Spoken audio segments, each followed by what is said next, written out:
Okay, let's unpack this. Are champions born or are they made?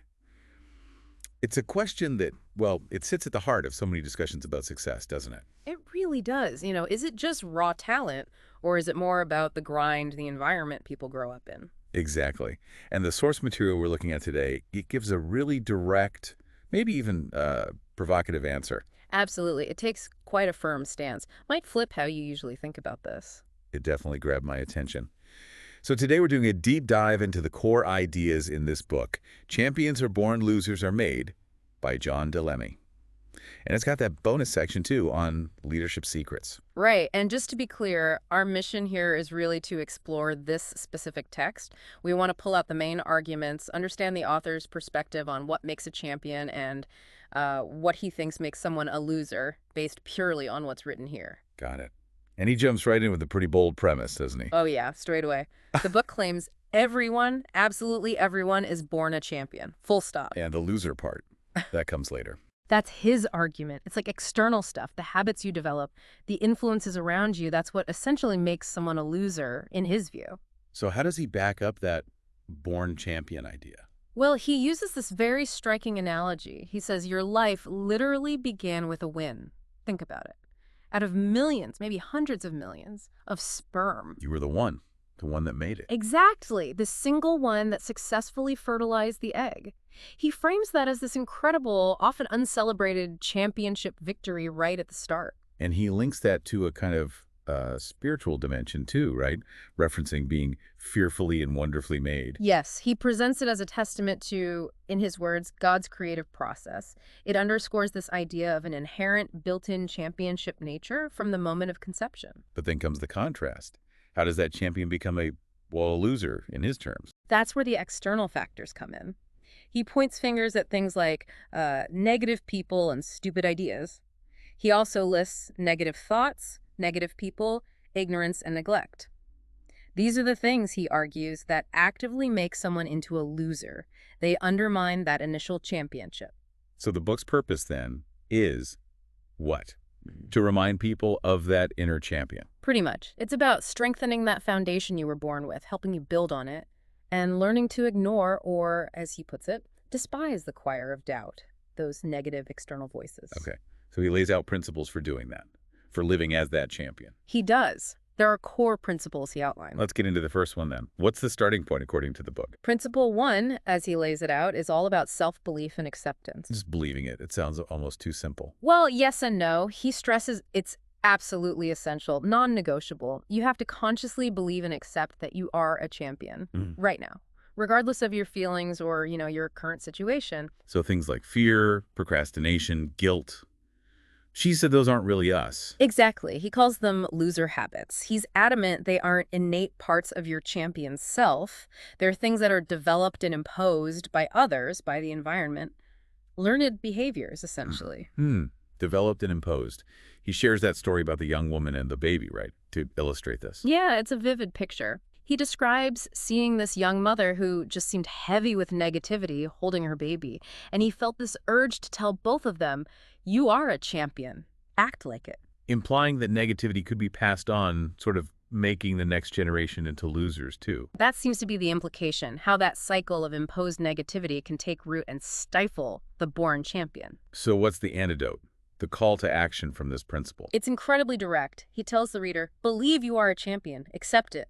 And then his words, let him or her out. He even suggests saying it out loud. Yes, he literally says to practice saying or even shouting, I am a champion, to internalize it. Okay. And he ties this belief into the idea of faith, doesn't he? How does he define that? He uses that classic definition. Faith is the substance of things hoped for and the evidence of things not seen. The evidence of things not seen. How does that connect? He uses an analogy. Imagine you have an apple seed. Faith, he says, allows you to taste the apple, the future reality, even when all you hold is the seed. Okay. And then there's the gravity analogy he uses. Right. I found that one interesting. Tell us about that. Well, he says you believe in gravity, right? You don't see gravity itself, but you see its effects, the evidence. You trust it's real. Okay. Makes sense. He argues that accepting your inherent championship requires the same kind of faith. Even if you don't see the results yet, the money, the success, whatever your dream is, that doesn't mean your championship isn't real. He insists it's as real as gravity. Champions, he says, walk by this faith. So principle one is really about that internal anchoring, believing in that innate potential, that unseen reality. Exactly. And that foundational belief then sets the stage for the next principle, which shifts the focus outwards. Okay, what's principle two? Principle 2 is titled Separated to be Elevated. Separated to be elevated. Okay, what's the idea here? It builds directly on the first principle. If you accept you're a champion destined for, well, elevation, higher levels of success or leadership, the text argues you'll almost certainly need to separate yourself from certain people and influences in your current life. That sounds potentially difficult. He uses the cream analogy, right? Yes, the classic cream rises to the top. Yeah. As you elevate, he suggests, some old relationships naturally fall away. He doesn't sugarcoat it, calling this separation an emotional price of leadership. A price of leadership. Wow, so champions often have to stand apart before they rise. That's the idea presented. He even shares his own experience, saying his current close circle is full of other champions and success maniacs, and it generally doesn't include old friends from his past apart from family. He literally describes himself as being separated away from the lower levels. And this connects to his concept of the gift of goodbye. What exactly does he mean by that? He frames saying goodbye to negative influences or people who hold you back not as being cruel or unkind, but as being faithful to your dream and your champion identity. Faithful to your dream. Yeah, it's presented as a necessary step, a response to what he calls the call of success. That's a powerful framing. He uses another analogy here, too, the one about eagles and pigeons. Right, the eagle's trying to hang out with pigeons. His point is, eagles fly high, pigeons, well, they don't. Okay. So trying to maintain close ties with people he describes as being addicted to negativity will ultimately hold the eagle, the champion, back. It'll trip you up, as he puts it, because you simply can't soar at your intended altitude if you're tethered to those lower influences. So the practical takeaway is, be very intentional about who you spend time with. Exactly. Deliberately choose your environment. He explicitly advises seeking out people who've already achieved what you want. Like, if you run $50 a year, go hang out with people earning $200, learn their secrets, their mindset. And it's not just people, is it? He applies this to information, too. Absolutely. Books, movies, what you listen to, it's all part of your environment that needs managing. Surround yourself with things that elevate you. He uses a really down-to-earth analogy for this, involving food. Yeah, the nutrition one. It's pretty clear. If you wanted to get physically healthy, would you keep your kitchen stocked with Twinkies, donuts, beer, Doritos? Probably not the best strategy. Right. He says you'd exercise that same gift of goodbye. You'd move out of that nutritional neighborhood, so to speak, and surround yourself with power foods, things that nourish you. It's the same principle applied to your mental and social diet. Choose influences that fuel your growth. But he does admit this separation part can be tough, doesn't he? Oh, definitely. He acknowledges that the period between separating from the old and fully reaching that new elevated level can be really lonely. He calls it a real testing time. A testing time, but necessary. He argues it's absolutely necessary for massive growth.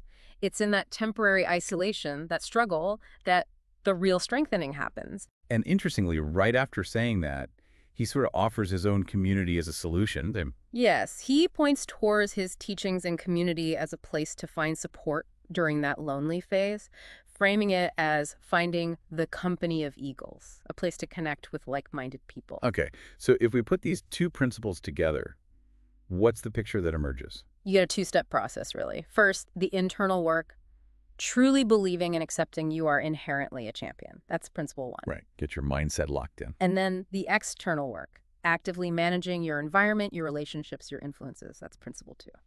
Creating the conditions for that champion self to actually emerge and thrive.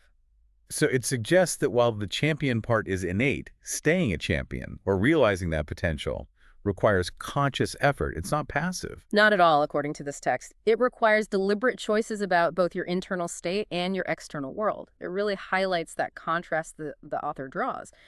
You're born a champion, but negative influences and habits can make you into a loser if you let them. This deep dive into champions are born, losers are made has definitely surfaced some very direct ideas from the source. Yeah. That core concept of starting as the winning sperm. Yeah, that's quite a visual. And the idea that negative habits in people are what actively make losers, the absolute necessity of self-belief first, and then this principle of separation for elevation. It's very much a perspective focused on reclaiming and fiercely protecting that original inherent potential he believes everyone has. Which leaves us with something to think about, drawing directly from this material. The author talks strongly about the gift of goodbye, framing it as faithfulness to your dream.